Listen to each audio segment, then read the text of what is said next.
Думаю, последнее, что приходит в голову большинству людей при слове «Таджикистан», это образ коллекционного антикварного автомобиля. Скорее «Газель» или «Копейка Жигули», не в обиду будет сказано. Но не создавайте себе стереотипы. Они на то и созданы, чтобы их ломать. В республике много настоящих ценителей, фанатов ретро-автомобилей. В поисках какого-нибудь грузовика военного времени или Кадиллака, выпущенного ограниченным тиражом в 50-х, они ездят по дальним весям и кишлакам. И, как ни удивительно, находят именно там, в глухих таджикских кишлаках, а не на выставке где-нибудь в Монте-Карло. Не все вещи с годами дешевеют. На этом поле таджикские коллекционеры выставили старые автомобили. Они имеют свою цену, историю и личную характеристику. Это первая такая выставка для Таджикистана. Выставку «Авторетро Душанбе» приурочили ко дню рождения столицы. Местные коллекционеры выставили 80 автомобилей 1931-1970-х годов выпуска. 20 лет тому назад. Самого старого железного коня пригнал Рахимджон Назаров из города Вахдат. Старые коллекционные машины – главная страсть братьев Назаровых. Здесь они представили 10 ретромобилей, а всего их в семье 25. Временно я мотор чему дагимча. «Опель Адмирал» – старейший и самый дорогой автомобиль в стране. Особая гордость Назаровых. На сборку и ремонт Рахимджон потратил почти 20 лет жизни. Но какие-то запчасти не может найти до сих пор.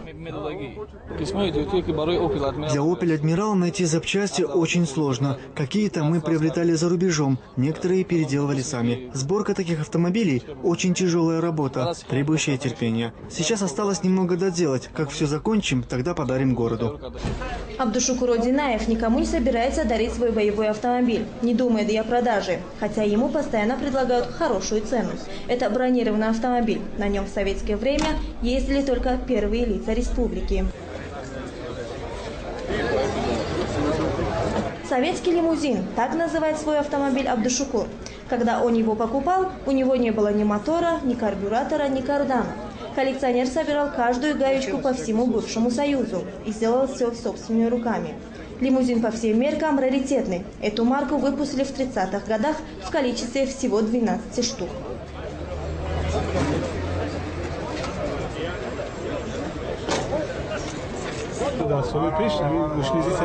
В прежние годы такие марки ЗИЛ-301 изготавливались только для правительственных лиц. Когда они выходили из эксплуатации, то их читировали и сдавали на металлолом. Я не знаю, как эта машина уцелела. К счастью, она попала ко мне. Такие машины выпускались по спецзаказу. Вот этих лимузинов было всего 12.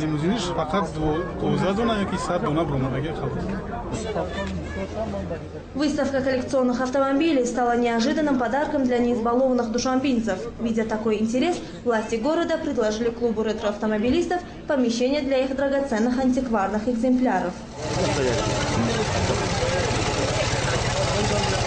Антикварными автомобилями в Таджикистане владеют и министры, и простые смертные. Это особая национальная любовь.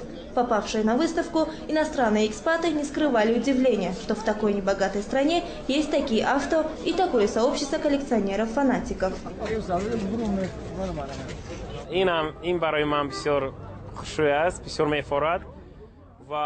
Я уже долгое время нахожусь в Таджикистане, и мне даже не верится, что здесь есть столько прекрасных антикварных автомобилей.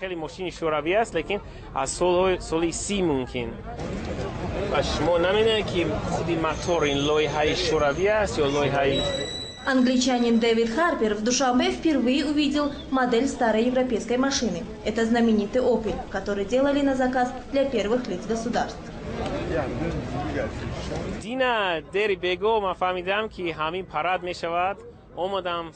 Я узнал, что состоится фестиваль-выставка, и с раннего утра стоял и ждал открытия. Лично для меня это очень интересно, потому что на выставке представлены очень старинные автомобили. Я, честно говоря, удивлен, что такие машины попали в Душанбе, и как они хорошо сохранились. Некоторые из них так шикарно отремонтированы, что, глядя на них, вспоминаешь былые времена.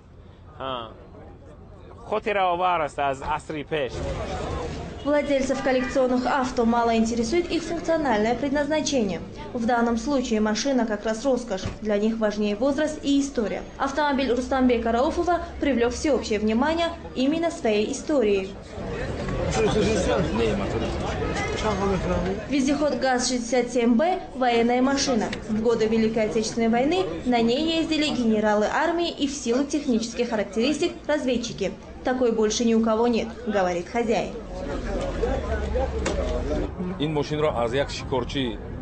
Этот автомобиль 1941 года производства. Я купил его у русского мужчины, дяди Саши из Шахритузского района.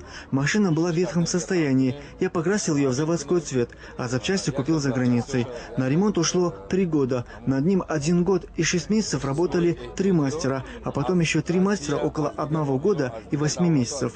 Я готов потратить столько средств, сколько потребуется для полного ремонта, потому что на таком ездили только генералы. После войны каждой советской республике раздавали по одной такой машине, и тогда на них разъезжали чиновники. Владельцы хвастаются, что их автомобили могут стоить и $100 000 и больше. Но специалисты говорят, что пока это все же хобби для избранных. Вот и на первой выставке «Авторетро Душанбе» ни одной сделки не заключили. Люди предпочитали фотографироваться на фоне красивых машин и заглянуть внутрь. Но вот про цены никто не спрашивал.